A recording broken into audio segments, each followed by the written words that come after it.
Welcome to పూరాలుక. తెలంగాణలో ఏర్పడిన diesel కొరతపై మంత్రి ఉత్తమ్ కుమార్ రెడ్డి స్పందించారు. రాష్ట్రంలో డీజిల్ కొరత లేదని సివిల్ సప్లైస్ మంత్రి స్పష్టం చేశారు. రాష్ట్రంలో సోమవారం ఒక్కరోజే 7,443 లీటర్ల పెట్రోల్, 11,081 లీటర్ల డీజిల్, మొత్తం కలిపి 18,524 కిలోలీటర్ల సరఫరా జరిగిందని ఆయన వెల్లడించారు. తాజా పరిస్థితిని సమీక్షించేందుకు ఆయిల్ కంపెనీలతో మాట్లాడి అన్ని పెట్రోల్ బంకులకు నిరంతర సరఫరా కొనసాగించేలా చర్యలు తీసుకోవాలని అధికారులను ఆదేశించారు.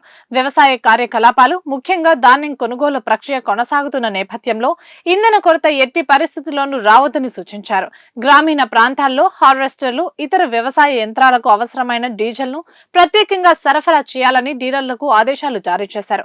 ఖమ్మం, కొత్తగూడెం, వికారాబాద్, నిర్మల్, జోగులాంబ, గద్వాల్ జిల్లాల అధికారులకు ప్రత్యేక పర్యవేక్షణ బాధ్యతలు అప్పగించారు. ఇతర రాష్ట్రాల నుంచి డీజిల్ నింపుకోవడానికి వచ్చే వాహనాలను ఆపేయాలని సూచించారు. కొందరు డీలర్లు ధరలు పెరుగుతాయన్న అంచనాలతో నిల్వలను దాచిపెడుతున్నారన్న అనుమానాలపై స్పందించిన ఆయిల్ కంపెనీలు అన్ని అవుట్లెట్లు ఆటోమేషన్ ఉండడంతో స్టాక్ లావాదేవీలపై నిరంతరం నిఘా కొనసాగుతుందని స్పష్టం చేశాయి. రాష్ట్రంలో పెట్రోల్, డీజిల్ కొరత లేదని సివిల్ సప్లైస్ కమిషన్ సైతం స్పష్టం చేశారు. సోషల్ మీడియాలో వస్తున్న తప్పుడు వార్తలు, పుకార్లను ప్రజలు నమ్మొద్దని తెలిపారు. ప్రయాణికులకు, రవాణా రంగానికి, రైతులకు అవసరమైనంత పెట్రోల్, డీజిల్ స్టాక్ అందుబాటులో ఉందన్నారు. పెట్రోల్, డీజిల్ ను ఇళ్లలో అక్రమంగా నిల్వ చేసుకోవద్దని హెచ్చరించారు.